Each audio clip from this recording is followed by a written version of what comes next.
On today's Locked On Jayhawks, Kansas did it again. They got another top-tier recruit, top 500 kid in cornerback Jalen Todd. We'll discuss what it means for the future of the cornerback room, his addition, what he's bringing to the table, and more on the amazing class of 20 Kansas is putting together. You are Locked On Jayhawks, your daily podcast on the Kansas Jayhawks, part of the Locked On Podcast Network, your team every day.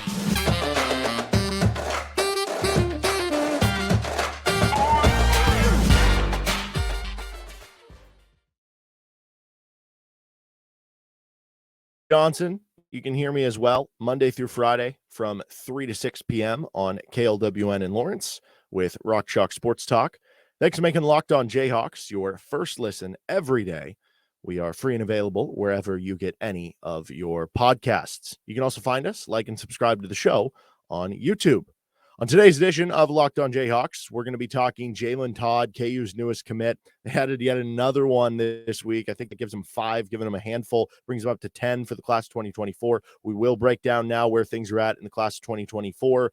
Also, we're going to talk the future of the cornerback room because it looks really good for now and moving ahead. First, though, this episode of Locked On Jayhawk brought to you by Birddogs. Go to birddogs.com/lockedoncollege, and when you enter promo code LOCKEDONCollege, they'll throw in a free custom Birddogs Yeti-style tumbler with every order. Okay, so Kansas is officially addicted to getting football commits for the class of 2024, 5 of them over the past week since that mega visit over the weekend. We've talked plenty about it on the past couple episodes, and now some updated numbers and who the latest kid is here with Jalen Todd. This is believed to be one of the biggest commits in the class of 2024 for KU. He is a 6 foot, 165 pound, although some sites have him at 6'1", 170 pounds as a cornerback. I believe he also sometimes plays safety and wide receiver at the high school level. I think the college projection is for him to play corner. Obviously, he becomes the third corner in KU's class of 2024. So I guess long-term, if you have enough corner competition, like could somebody move to safety out of that group? I guess I wouldn't rule it out, but you can never have enough corners. And Todd is one of your more talented guys coming in. So you're going to expect him to play the position that he was recruited for. He's from Southfield, Michigan, where he goes to Southfield High School. And Michigan is becoming arguably KU's biggest pipeline. That is a very good pipeline to have. There are a lot of good players in the Michigan area that have made up good teams at Michigan State, and other teams in the Big Ten. You look to Iowa and other schools that have recruited there. Obviously, you want to consistently have a big presence in your home state in Kansas. And I think Kansas is continually trying to do that, whether it's from bringing on kids via scholarship or bolstering your walk-on program in state. Those are things that are very important, and Kansas is trying to and is putting an emphasis on that. You see them last year bring on Jaden Ham and Calvin Clements. They just made an offer to like a 2025 or 2026, whatever it would be, kid, offensive tackle from in-state. Like they're making efforts in that regard, but you still have to have pipelines in other areas too. And having one in Michigan, which you've developed with Chris Simpson, what he's doing is of vital importance. And now you have some really good players that are coming in from the area. Todd is a 3-star on 24/7 sports grades. He's also a 3-star on the 24/7 composite, but he has got to be darn close to being a 4-star. He ranks as the 43rd overall cornerback on the 24/7 composite and the number 451st recruit overall. So repeating my spiel about top 1,000 recruits are a big deal for Kansas. Top 500 recruits are an even bigger deal for Kansas. This is a huge get for KU. He becomes their second best recruit by recruiting ranking on the composite on 24/7 sports to join the team. It is him and Alexander, both corners coming into the program right now, that are number 1 and number 2. I mean, as far as the offer sheet, it is a who's who. You pretty much have all these Big Ten schools, some SEC schools, Iowa, West Virginia, Auburn, Florida, Indiana, Michigan, Louisville, Michigan State, Nebraska, Wisconsin, Tennessee, Purdue, Pittsburgh. I could go on and on and on with all the offers this kid had. You get the point. Power 5 heavy, really good school heavy. This is a very big get, as you'd imagine, with the top 500 recruit for Kansas. He's a good athlete. He runs track in high school, ran an 11.58, 100, competed on the team's 4x1, 4x2, and 4x4 in track. Obviously had good football tape, good football numbers, good football athleticism. Did all that stuff as a junior in high school. He'll be a senior in high school this upcoming year. Very high potential for what you're bringing in. And it's funny, you look at the corner, the body types, I guess, of players that KU brings in. We talked about this with Alexander, the case for Todd also, only 165, only 170 pounds, but that's not necessarily going to preclude you from getting on the field. It would, the weight thing, if you're on the offensive or defensive line, or maybe if you're a linebacker or tight end, you got to take time to add the weight. We saw Kobe Bryant, we saw Melo Dotson play last year at lower weights. We saw Kobe Bryant get in very early as a freshman coming in at a lower weight of 160 to 170 pounds. So even despite that, like this is not a kid, even though they're going to try to add weight to him, that it's going to preclude him from playing, because at that position, it does allow you to get on the field a little bit sooner, even if that is the case. But it might be hard to get on the field right away, because KU does have a lot of good corners currently in tow. And this is one of their position groups that might be the best, both in terms of this year upcoming. It's one of their best. It might be the best on the defensive side of the ball. And it now might be the best in terms of long-term and what they're set up to have moving forward, which is really, really exciting. Let's get into that position group now with how loaded it is for now and beyond, and also the overall thoughts on the class of 2024. First, though, this episode of Locked On Jayhawks is brought to you by Bird. Birddogs make you look good. They're stretch khaki shorts, and they're designed to fit slimmer through the thigh and leg area, giving you a truly sculpted look.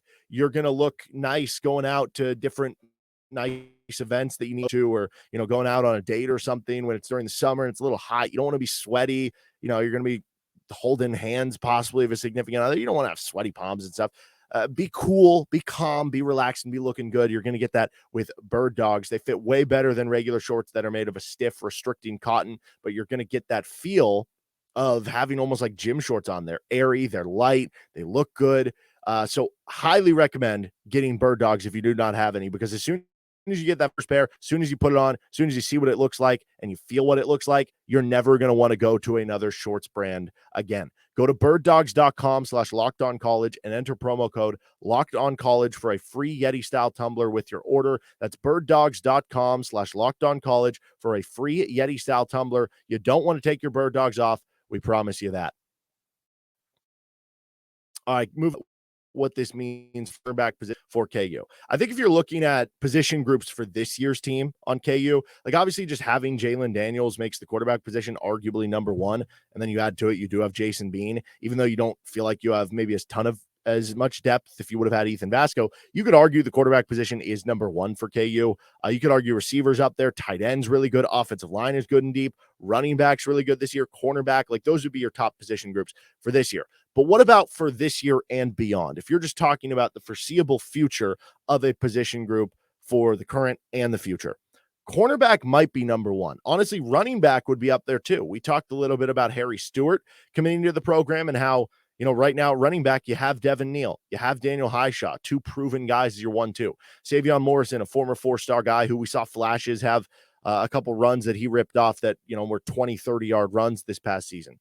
You had Dylan McDuffie, a transfer who had really good production at Buffalo, then kind of played sparingly at Georgia Tech, right? You have good guys at the running back position, Johnny Thompson coming in.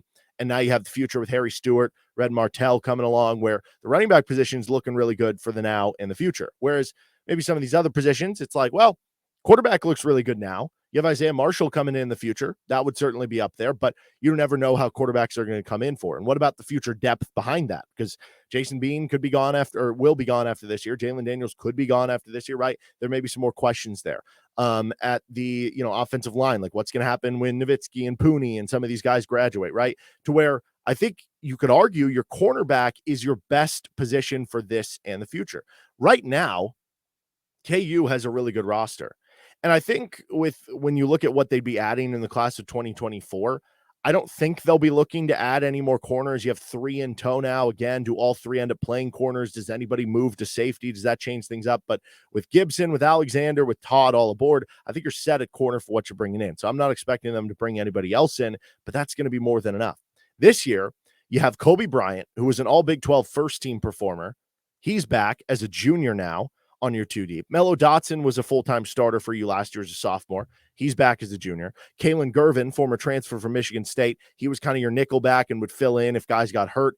He's back for his final year, redshirt senior this year. So your 3 starters are already back this year. You already feel good about that position. It's your best position on the defensive side of the ball. You also added Demarius McGee, who is a transfer from LSU, former top 150 recruit. He's a redshirt sophomore. Brian Dilworth, who was one of your top high school commits in the class of 2022, redshirted last year. He'll be, I'd imagine, on the 2 deep this year. Quentin Lassiter, the younger brother of Kwame Lassiter, he's a senior, and I've heard good things about what he did during spring ball. So that's probably your 2 deep. You feel very good about those 6 guys being kind of in that group and in that core for you.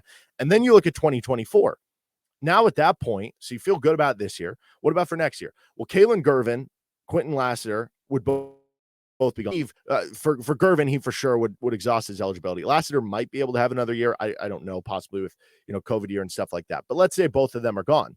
You still have possibly Kobe Bryant back as a senior. Now, maybe Kobe has a good enough year, first team All Big 12 last year, where he improves on that this year, does the same thing, and then he goes off to the NFL and ends up being a draft pick. So he would be kind of a maybe.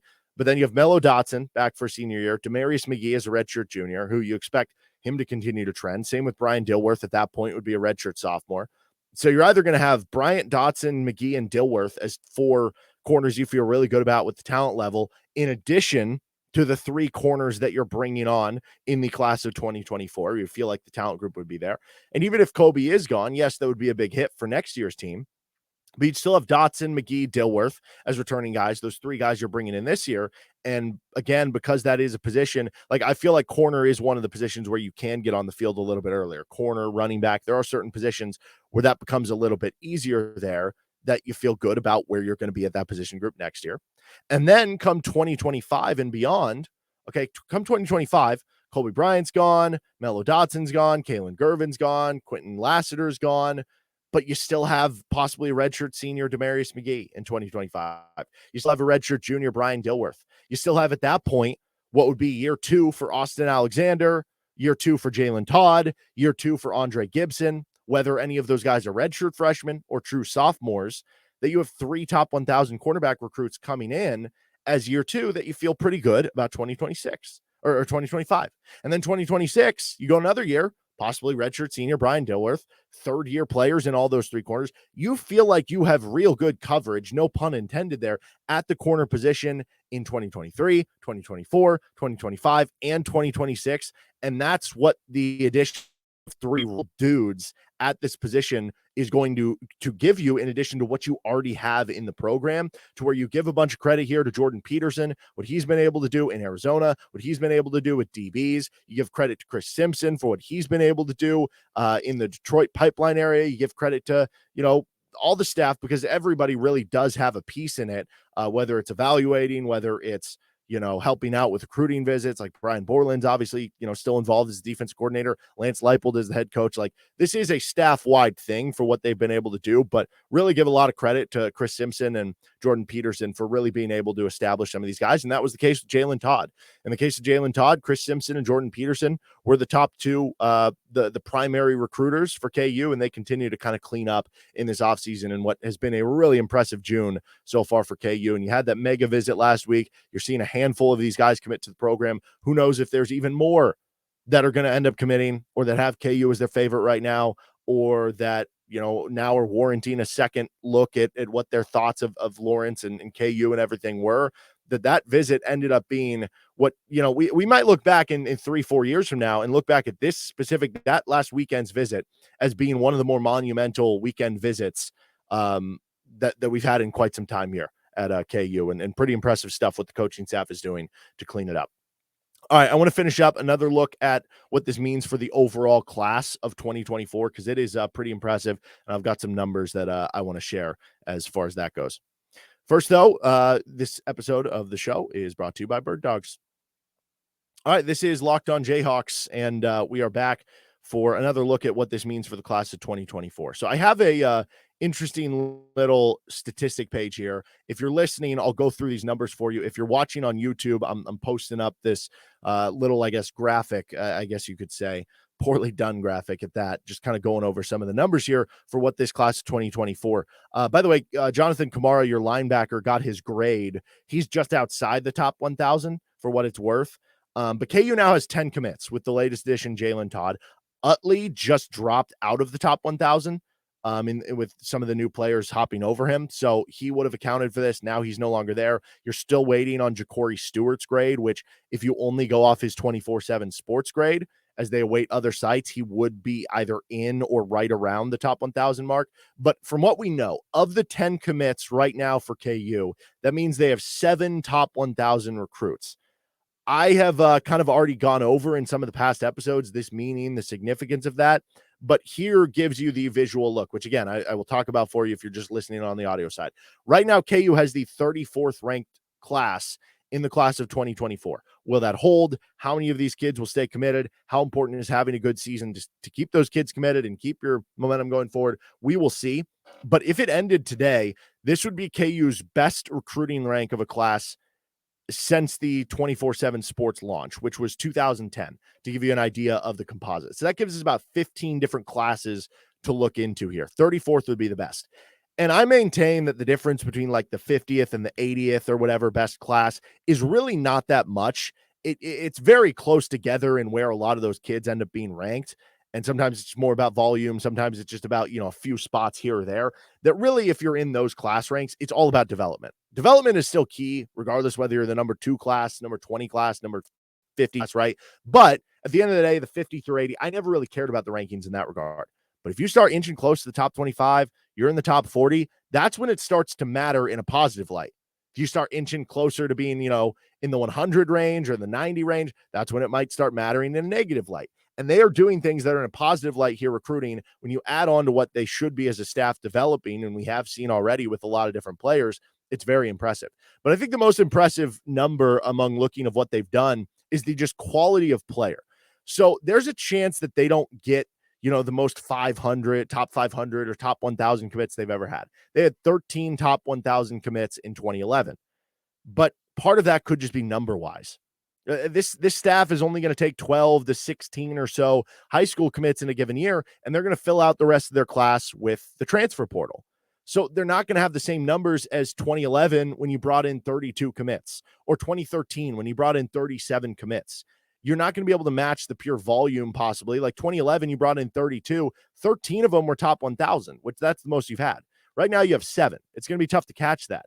But when you look at it as a percentage, when you look at it as the number of players you are bringing in, how quality the number of players you're bringing in, it does not match what they have done this year. If you're watching on our YouTube feed, if it's highlighted blue, that means the most. If it's highlighted red, that means second most. If it's highlighted yellow, that means third most.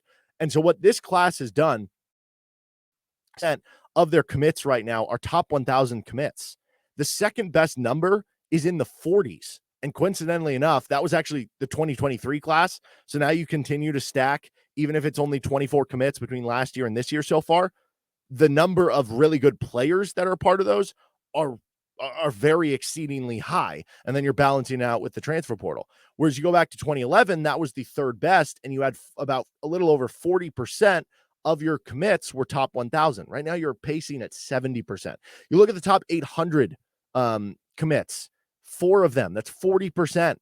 So basically this class right now for KU has about the same percentage of top 800 commits as the 2011 class had top 1,000 commits, which had 13 of them in tow. You have 2 top 500 commits, which is already tied for the third most you've ever brought into a class since that 24/7 sports launch in 2010. You have 3 top 600 commits. Again, that is a third of the most you've ever been able to bring in since that era of recruiting and everything. This is going to pay big dividends, man, down the road. And it is just absolutely, utterly impressive of what Lance Leipold and this staff have been able to do. And again, they're probably not going to match some of these other things. They're only going to bring on a couple more high school commits, right? But the pure quality of the player they're bringing in, when you continue to mash those classes together, as they did with last year, and then you add to it all the transfers that they brought in that have been key contributors, from your Craig Youngs to your Lonnie Phelps to your Rich Millers to, upcoming guys you're looking to have a big impact, like your JB Browns,